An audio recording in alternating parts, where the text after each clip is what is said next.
महाभारत युद्ध के 17वें दिन अर्जुन ने युधिष्ठिर का कैसे भयंकर अपमान कर डाला और उन्हें जुआरी तक कह दिया। पिछले भाग का लिंक आपको डिस्क्रिप्शन बॉक्स और चैनल के पेज पर कर्ण पर्व की प्लेलिस्ट में मिल जाएगा। कर्ण पर्व अध्याय 70। संजय कहते हैं, राजन, भगवान श्री कृष्ण के ऐसा कहने पर कुंती कुमार अर्जुन ने हितैषी सखा के उस वचन की बड़ी प्रशंसा की। फिर वे हठपूर्वक धर्मराज के प्रति ऐसे कठोर वचन कहने लगे जैसे उन्होंने पहले कभी नहीं कहे थे। अर्जुन बोले, राजन, तू तो स्वयं ही युद्ध से भागकर 1 कोस दूर आ बैठा है, अतः तू मुझसे न बोल। हाँ, भीमसेन को मेरी निंदा करने का अधिकार है, जो कि समस्त संसार के प्रमुख वीरों के साथ अकेले ही जूझ रहे हैं, जो यथा समय शत्रुओं को पीड़ा देते हुए युद्ध स्थल में उन समस्त शौर्य संपन्न भूपतियों, प्रधान रथियों, श्रेष्ठ गजराजों, प्रमुख अश्वारोहियों, असंख्य वीरों, सहस्त्रों से भी अधिक हाथियों, 10,000 काम्बोज देशीय अश्वों तथा पर्वतीय वीरों का वध करके जैसे मृगों को मारकर सिंह दहाड़ रहा हो, उसी प्रकार भयंकर सिंहनाद करते हैं। जो वीर भीमसेन हाथ में गदा ले रथ से कूदकर उसके द्वारा रणभूमि में हाथी, घोड़ों एवं रथों का संहार करते हैं तथा ऐसा अत्यंत दुष्कर पराक्रम प्रकट कर रहे हैं जैसा तू कभी नहीं कर सकता, जिनका पराक्रम इंद्र के समान है, जो उत्तम खड्ग, चक्र और धनुष के द्वारा हाथी, घोड़ों, पैदल योद्धाओं तथा अन्यान्य शत्रुओं को दग्ध किए देते हैं और जो पैरों से कुचलकर दोनों हाथों से वैरियों का नाश करते हैं। वे महाबली कुबेर और यमराज के समान पराक्रमी एवं शत्रुओं की सेना का बलपूर्वक संहार करने में समर्थ भीमसेन ही मेरी निंदा करने के अधिकारी हैं। तू मेरी निंदा नहीं कर सकता, क्योंकि तू अपने पराक्रम से नहीं, हितैषी सुहृदयों द्वारा सदा सुरक्षित होता है, जो शत्रु पक्ष के महारथियों, गजराजों, घोड़ों और प्रधान पैदल योद्धाओं को भी रौंदकर दुर्योधन की सेना में घुस गए हैं। वे एकमात्र शत्रुदमन भीमसेन ही मुझे उल्हाना देने के अधिकारी हैं, जो कलिंग, वंग, अंग, निषाद और मगध देशों में उत्पन्न सदा मदमत्त रहने वाले तथा काले मेघों की घटा के समान दिखाई देने वाले शत्रु पक्षीय अनेकानेक हाथियों का संहार करते हैं। वे शत्रुदमन भीमसेन ही मुझे उल्हाना देने के अधिकारी हैं।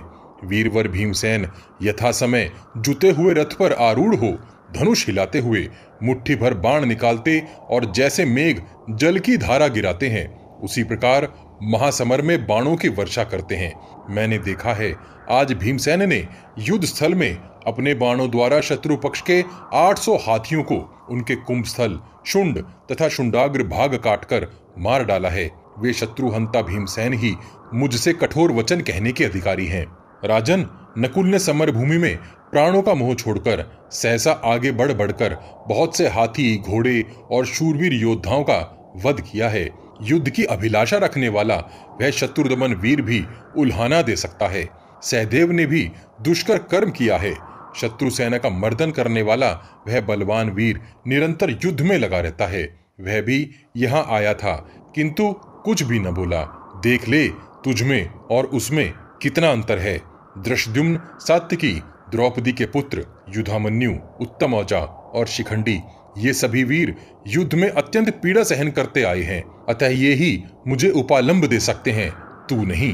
भरतनंदन, ज्ञानी पुरुष कहते हैं कि श्रेष्ठ ब्राह्मणों का बल उसकी वाणी में होता है और क्षत्रिय का बल उसकी दोनों भुजाओं में, परंतु तेरा बल केवल वाणी में है। तू निष्ठुर है। मैं जैसा बलवान हूं उसे तू ही अच्छी तरह जानता है। मैं सदा स्त्री, पुत्र, जीवन और यह शरीर लगाकर तेरा प्रिय कार्य सिद्ध करने के लिए प्रयत्नशील रहता हूं। ऐसी दशा में भी तू मुझे अपने वाग बाणों से मार रहा है। हम लोग तुझसे थोड़ा सा भी सुख न पा सके। तू द्रौपदी की शैया पर बैठा बैठा मेरा अपमान न कर। मैं तेरे ही लिए बड़े बड़े महारथियों का संहार कर रहा हूं। इसी से तू मेरे प्रति अधिक संदेह करके निष्ठुर हो गया है। तुझसे कोई सुख मिला हो इसका मुझे स्मरण नहीं है। नरदेव, तेरा प्रिय करने के लिए सत्य प्रतिज्ञा भीष्म जी ने युद्ध में महामनस्वी वीर द्रुपद कुमार शिखंडी को अपनी मृत्यु बताया था। मेरे ही द्वारा सुरक्षित होकर शिखंडी ने उन्हें मारा है। मैं तेरे राज्य का अभिनंदन नहीं करता, क्योंकि तू अपना ही अहित करने के लिए जुए में आसक्त है। स्वयं नीच पुरुषों द्वारा सेवित पाप कर्म करके तू हम लोगों के द्वारा शत्रु सेना रूपी समुद्र को पार करना चाहता है।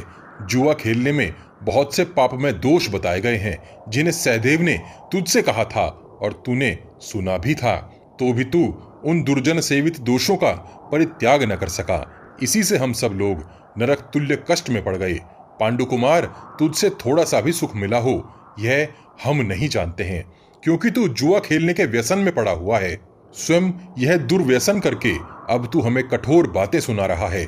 हमारे द्वारा मारी गई शत्रुओं की सेना अपने कटे हुए अंगों के साथ पृथ्वी पर पड़ी पड़ी करहा रही है। तूने वह क्रूरतापूर्ण कर्म कर डाला है जिससे पाप तो होगा ही, कौरव वंश का विनाश भी हो जाएगा। उत्तर दिशा के वीर मारे गए, पश्चिम के योद्धाओं का संहार हो गया, पूर्व देश के क्षत्रिय नष्ट हो गए और दक्षिण देशीय योद्धा काट डाले गए। शत्रुओं के और हमारे पक्ष के बड़े बड़े योद्धाओं ने युद्ध में ऐसा पराक्रम किया है जिसकी कहीं तुलना नहीं है। नरेंद्र, तू भाग्यहीन जुआरी है। तेरे ही कारण हमारे राज्य का नाश हुआ और तुझसे ही हमें घोर संकट की प्राप्ति हुई।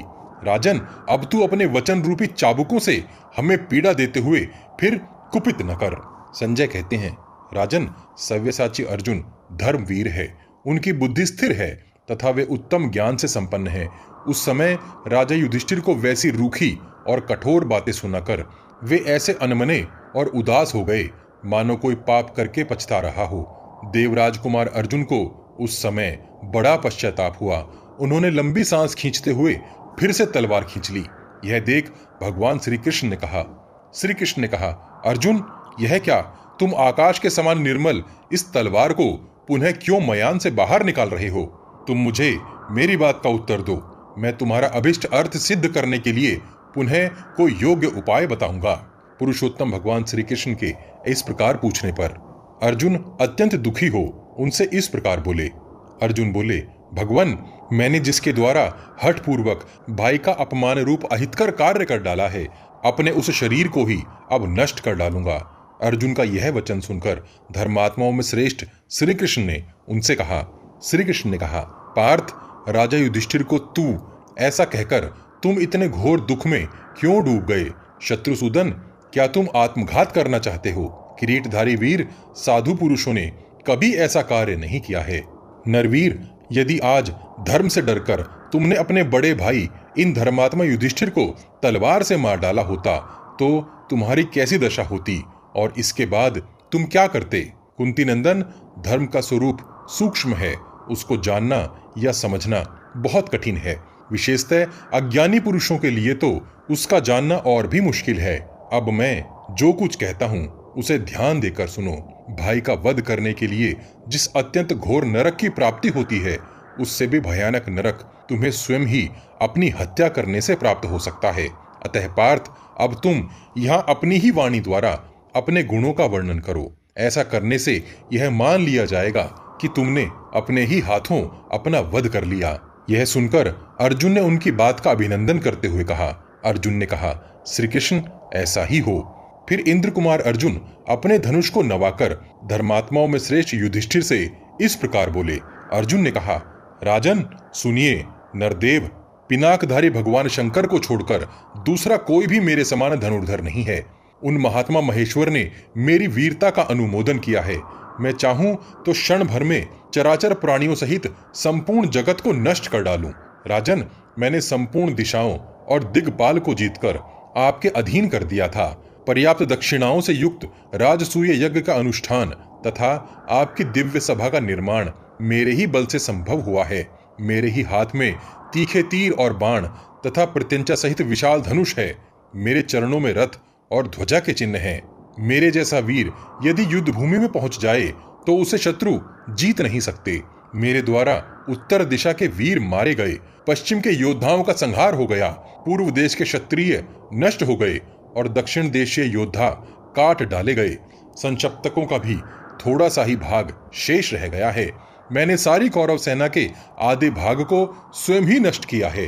राजन, देवताओं की सेना के समान प्रकाशित होने वाली भरतवंशियों की यह विशाल वाहिनी मेरे ही हाथों मारी जाकर रणभूमि में सो रही है। जो अस्त्र विद्या के ज्ञाता हैं, उन्हीं को मैं अस्त्रों द्वारा मारता हूँ, इसलिए मैं यहाँ संपूर्ण लोगों को भस्म नहीं करता हूँ। श्री कृष्ण, अब हम दोनों विजयशाली एवं भयंकर रथ पर बैठकर सूतपुत्र का वध करने के लिए शीघ्र ही चलें। आज ये राजा युधिष्ठिर संतुष्ट हों मैं रणभूमि में अपने बाणों द्वारा कर्ण का नाश कर डालूंगा। यूं कहकर अर्जुन पुनः धर्मात्माओं में श्रेष्ठ युधिष्ठिर से बोले, आज मेरे द्वारा सूत पुत्र की माता पुत्रहीन हो जाएगी, अथवा मेरी माता कुंती ही कर्ण के द्वारा मुझ एक पुत्र से हीन हो जाएगी। मैं सत्य कहता हूं, आज युद्ध स्थल में अपने बाणों द्वारा कर्ण को मारे बिना मैं कवच नहीं उतारूंगा। संजय कहते हैं, महाराज, किरीटधारी कुंती कुमार अर्जुन धर्मात्माओं में श्रेष्ठ युधिष्ठिर से पुनः ऐसा कहकर शस्त्र खोल, धनुष नीचे डाल और तलवार को तुरंत ही मयान में रखकर लज्जा से नतमस्तक हो हाथ जोड़ पुनः उनसे इस प्रकार बोले। अर्जुन ने कहा, राजन, आप प्रसन्न हो, मैंने जो कुछ कहा है उसके लिए क्षमा करें। समय पर आपको सब कुछ मालूम हो जाएगा, इसलिए आपको मेरा नमस्कार है। इस प्रकार शत्रुओं का सामना करने में समर्थ राजा युधिष्ठिर को प्रसन्न करके प्रमुख वीर अर्जुन खड़े होकर फिर बोले। पुनः अर्जुन बोले, महाराज, अब कर्ण के वध में देर नहीं है, यह कार्य शीघ्र ही होगा। वह इधर ही आ रहा है, अतः मैं भी उसी पर चढ़ाई कर रहा हूं। राजन, मैं अभी भीमसेन को संग्राम से छुटकारा दिलाने और सब प्रकार से सूतपुत्र कर्ण का वध करने के लिए जा रहा हूं। मेरा जीवन आपका प्रिय करने के लिए ही है। मैं सत्य कहता हूं, आप इसे अच्छी तरह समझ लें। संजय कहते हैं, इस प्रकार जाने के लिए उद्यत हो राजा युधिष्ठिर के चरण छूकर उद्दीप्त तेज वाले किरीटधारी अर्जुन उठ खड़े हुए। इधर अपने भाई अर्जुन का पूर्वोक्त रूप से कठोर वचन सुनकर पांडुपुत्र धर्मराज युधिष्ठिर दुख से व्याकुल चित्त होकर उस शैया से उठ गए और अर्जुन से इस प्रकार बोले। युधिष्ठिर ने कहा, कुंती नंदन, अवश्य ही मैंने अच्छा कर्म नहीं किया है, जिससे तुम लोगों पर अत्यंत भयंकर संकट आ पड़ा है। मैं कुलांतकारी नराधम पापी, पाप में दुर्व्यसन में आसक्त, मूढ़ बुद्धि, आलसी और डरपोक हूं, इसलिए आज तुम मेरा यह मस्तक काट डालो। मैं बड़े बूढ़ों का अनादर करने वाला और कठोर हूं। तुम्हें मेरी रूखी बातों का दीर्घ काल तक अनुसरण करने की क्या आवश्यकता है। मैं पापी आज वन में ही चला जा रहा हूं। तुम मुझसे अलग होकर सुख से रहो। महामनस्वी भीमसेन सुयोग्य राजा होंगे। मुझ कायर को राज्य लेने से क्या काम है। अब पुनः मुझ में तुम्हारे रोषपूर्वक कहे हुए उन कठोर वचनों को सहने की शक्ति नहीं है। वीर भीमसेन राजा हो, आज इतना अपमान हो जाने पर मुझे जीवित रहने की आवश्यकता नहीं है। ऐसा कहकर राजा युधिष्ठिर सहसा पलंग छोड़कर वहां से नीचे कूद पड़े और वन में जाने की इच्छा करने लगे।